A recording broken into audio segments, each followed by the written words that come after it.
Well, hello beautiful friends. I've not been on for a bit, but I really wanted to make this video today, this plea. As some of you know, I'm an army veteran, although my attitude towards conflict and war has changed over the years. But I did my bit back in the day. I took the Queen's shilling. In fact, I was one of the very last people to actually get the actual coin, the actual shilling. One of the things that was drummed into us,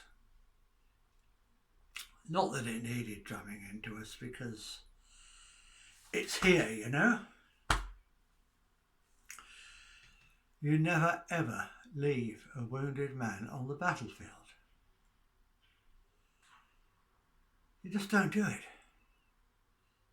Oh, I'm alright. He got shot, I didn't, I'm buggering off. No, you just don't do it.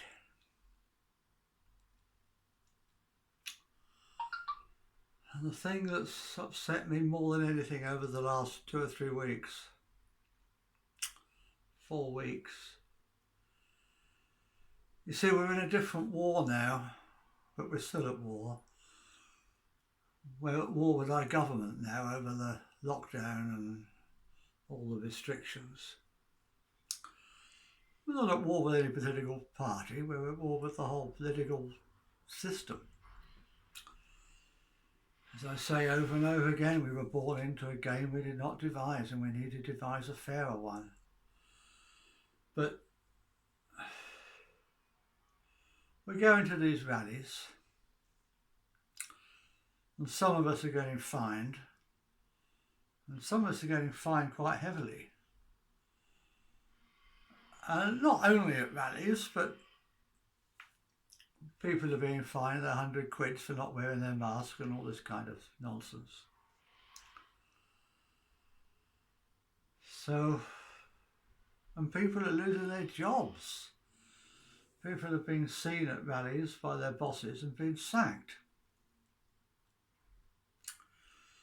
So my plea today is please never ever leave a wounded man, a wounded soldier, in this case a financially wounded soldier, on the battlefield. If one of us gets fined, we all get fined. Now, I'm not suggesting some huge centrally planned monstrosity system. That's the game we were born into. If a bloke's shot on the battlefield, the whole regiment doesn't descend on him. Just the 2 or 3 blokes closest to him.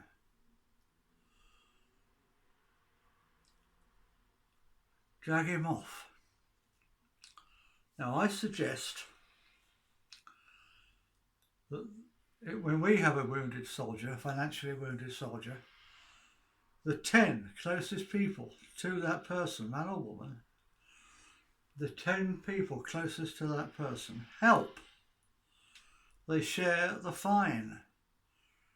Or if the person's lost their job, then you chip in and help. Either with money or by buying groceries or whatever it happens to be. Help. And that brings me on to another thing that somebody was talking about on Facebook, and I replied, and I couldn't let it go. We're so programmed into this game we did not devise. We don't seem to be able to think outside the box anymore.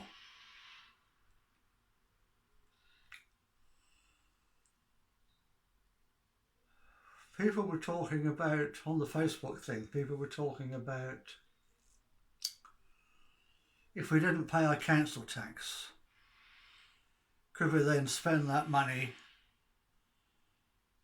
ourselves directly into the community rather than going via local government. Yes, exactly. And the same with national government. The more we do things for ourselves, instead of outsourcing jobs to government, local or national, the more we sideline government and make it obsolete. Yes, we can come up with legal ways of using the Magna Carta or whatever to try to get back our individual sovereignty, and that's fantastic. And people like Gary Clark and people like him are looking into this and pioneering it. And it's fantastic. But there's another way to do it. It's a two-pronged attack. We need a two-pronged attack. Yes, we need the legal prong, but the other way is the way I recommend in my book, Love Not Fear, that we just sideline government by doing things for ourselves, by organising ourselves. Whether it's anything to do with the lockdown protests or not, or masks or not. If a friend of yours loses his job, don't make him sign on the dole. The whole street should come together and look after him. But we live in such a ballsed up society where we're all programmed to believe in the system that never even occurs to us. Heck, we don't even look after our own parents when they get old anymore. We farm them off to some old people's home, some care home.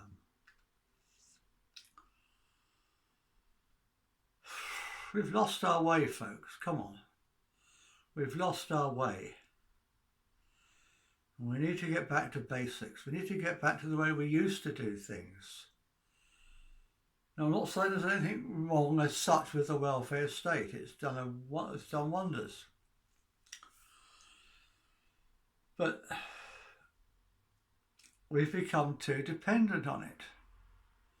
And it's become too big. It's great to have a system to help folks. It's not good when that system makes folks dependent. And that's really the socialist model, isn't it? It makes everyone dependent on the government. And we don't want that. So, please just help each other, you know? Stick together and help each other.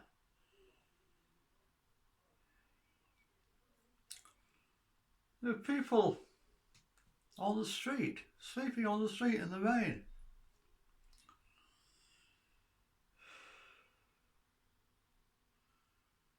Don't just walk on past.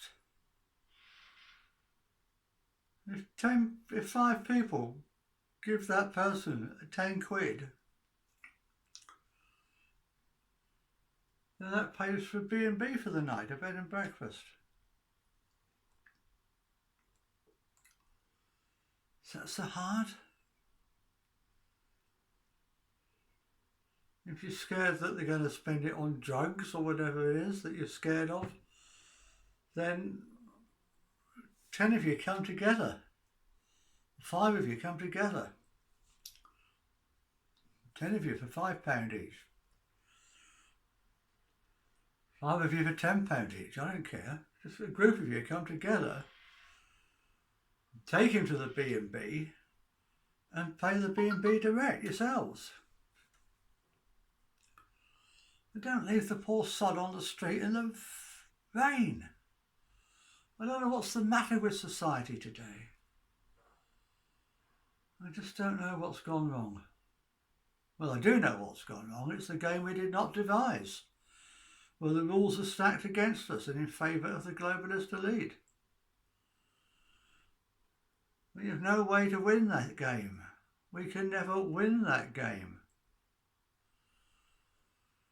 Even if we have a small success and get a good job and a fancy job title and a good salary, there's still a bigger parasite behind us sucking us dry. We can never win that game. We have to devise a fairer one. And in my book, Love Not Fear, I have devised a fairer one. So please get the book. There's a free download on my website, lovenotfear.uk.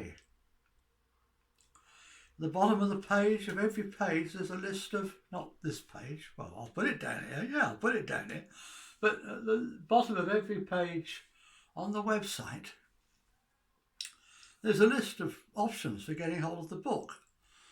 You can buy the Kindle if you're in Britain. You can buy the Kindle if you're in America. You can buy the paperback if you're in England. You can buy the paperback if you're in America.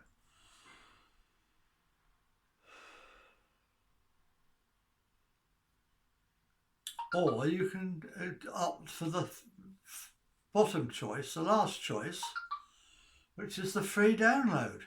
You don't have to pay a penny to get hold of these ideas. And please understand that I don't protect my copyright on it. You're welcome to share. And if you think of a way to improve it, then you're welcome to share your improvements. My book isn't the final word on anything. It's just my ideas. I'm just putting them out there in the hope that somebody will wake up and see through this game we did not devise and help build a better world. A world where we all help each other to thrive instead of trying to thrive at each other's expense. Come on, it's the 21st century. And we're still living in this box that we were put in centuries ago, where we buy and sell and try to make a profit. Why don't we just make stuff to give away? And if everybody made this stuff and gave it away, nobody would need any money, would they? It would be obsolete. But oh no, we've got to know who's winning and who's losing all the time.